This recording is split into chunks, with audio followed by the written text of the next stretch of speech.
Welcome, my fellow Weeaboos and Star Wars fans. May the 4th be with you. And so, with May the 4th came the new show, Tales of the Empire. And there's something that happened in the show that has the Star Wars power scaling community going amok, because there are people now arguing that the Grand Inquisitor is stronger than Anakin from Season 5 of the Clone Wars. And I think we can all agree, or at least most of us, that doesn't seem quite right.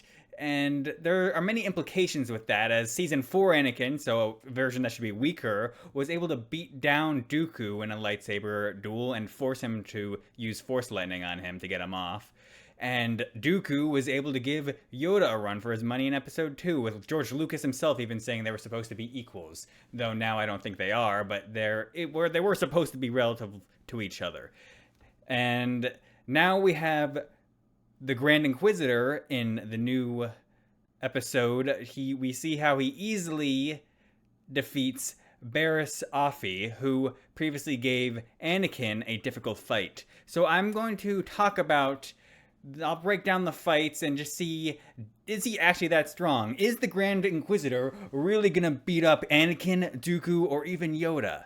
So let's take a step back and think about this. So in the Barriss fight at the beginning, well, before the beginning, let's talk about how she was in prison for, I believe, multiple years, not training, not fighting, probably not getting a good nutritious food balance, so her muscles could be atrophying, she's losing her edge. So that's something that we could consider before going into this fight.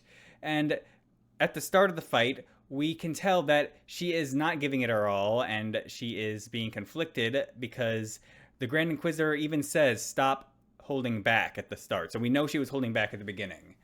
And then he says, stop fighting like a Jedi, so she's still in a way holding back. And then she starts doing better. He says she's doing better, and she even lands a hit on his shoulder. And he says now he's feeling her anger. But still, she's not going all out, because he says mercy only breeds defeat. So that means there is some mercy in her fighting style.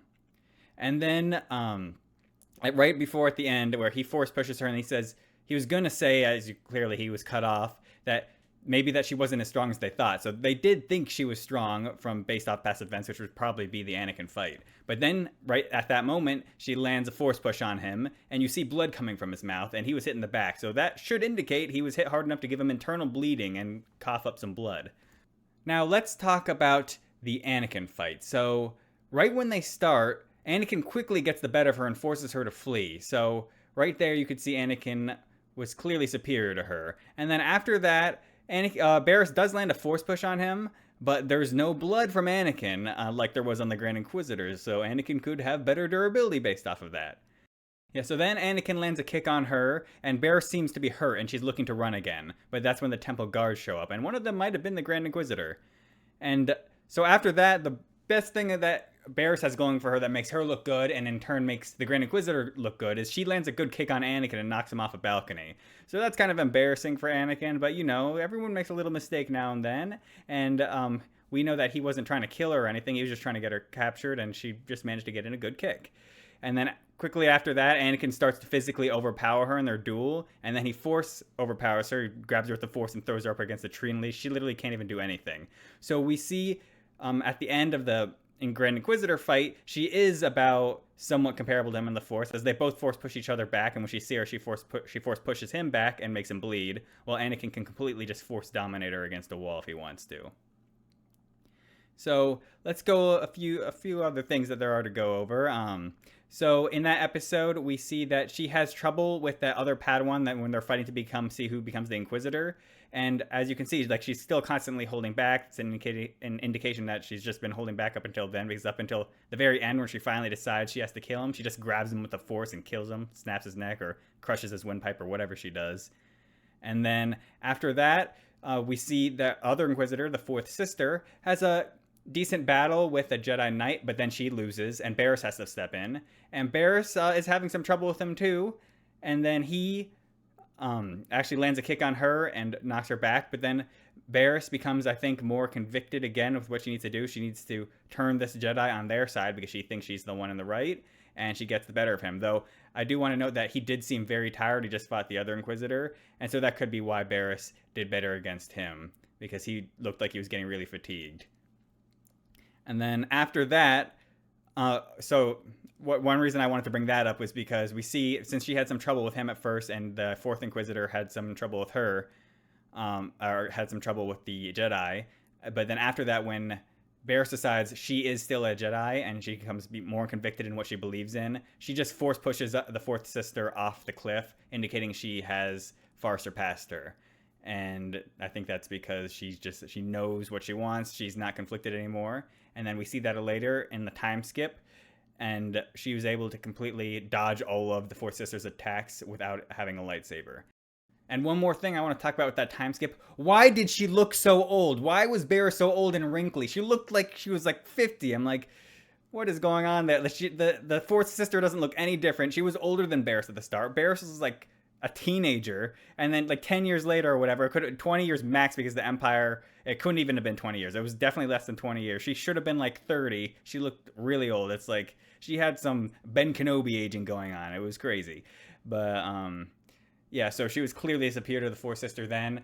I doubt she was doing any combat training in that time. So her performance there was based off of her conviction, just her like becoming more one with the Force. And I don't know, but that version of her is probably stronger than her from before. But you could argue that's just because you grow in the Force when you are just in tune with it and you're not conflicted.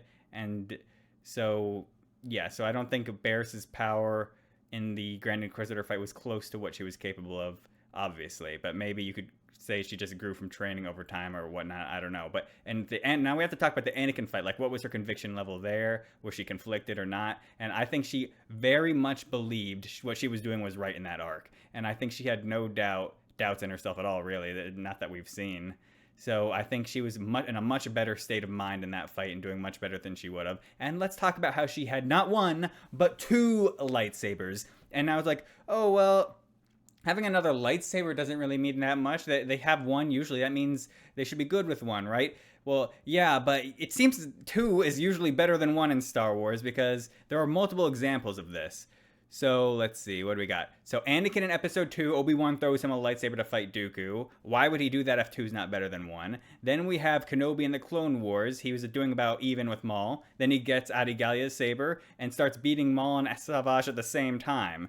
And then Rey, 1 lightsaber wasn't enough. 2 was enough to kill Palpatine in episode 9. And then we have one of the fights we already talked about. Barriss versus Anakin. Anakin brought out a second saber to fight her. Why would he do that if it's not helpful? So it seems 2 sabers, when you have the option, it seems to be better than not using 2 sabers. So that could be something to consider. And now let's talk about one more thing, even though this is more of a meme argument, but how about the Filoni no lightsaber amp? It seems when Filoni, in particular, writes something and a character doesn't have a lightsaber, they become magically stronger. So the Grand Inquisitor not having a lightsaber, while you think might hinder him, it actually makes him much more powerful. And that's what he didn't want Barriss to know. That was the true secret. Because let's talk about all the examples of this. So Darth Maul and Ahsoka have a really close fight. Ahsoka loses her lightsabers. Maul's better than her. But then, no, she has no lightsabers. That's a good thing. She beats him. And then let's talk about how when Maul had no lightsaber, she's like, oh no, Ahsoka's like, I'm not giving you a lightsaber. You go fight for yourself. Maul destroys all the clones without his lightsaber. And guess what happens when Ahsoka with her lightsaber shows up to fight Maul? She loses. Yeah, so there's more examples than that. Ahsoka again in the Tales of the Jedi, so very related to Tales of the Empire. When she didn't have a lightsaber, instantly stomps an Inquisitor. And now let's talk about in Rebels, Ahsoka again versus Inquisitors. She was fighting them. The Seventh Sister was putting up a fight with sabers. Oh, Ahsoka's like, wait a second. Using your sabers is not a good thing. I'll put that thing away. And then instantly wins without her saber. Oh yeah, another example in this show is Barriss versus the Fourth Inquisitor. She was like, oh, I'm having trouble with this Jedi you were fighting. I'll drop that lightsaber, force push you off the edge. And then again, when she comes back, hey, I still don't have my lightsaber, and I'm going to beat you again. Until she inadvertently got herself stabbed because she was being stupid. This is happening too many times. It's weird, but that's not something you should consider. This is just, in my opinion, not the greatest writing. So, yeah, I just think that's kind of funny. But yeah, so tell me if you've seen Tales of the Empire. Did Barriss survive? That's something I'm interested in. Let me know down below. And of course, let me know your opinions on this topic. I'm sure you'll let me know. Anything else? I think that's everything. I can't think of anything right now, and hopefully when I'm editing this video, I don't realize I forgot something.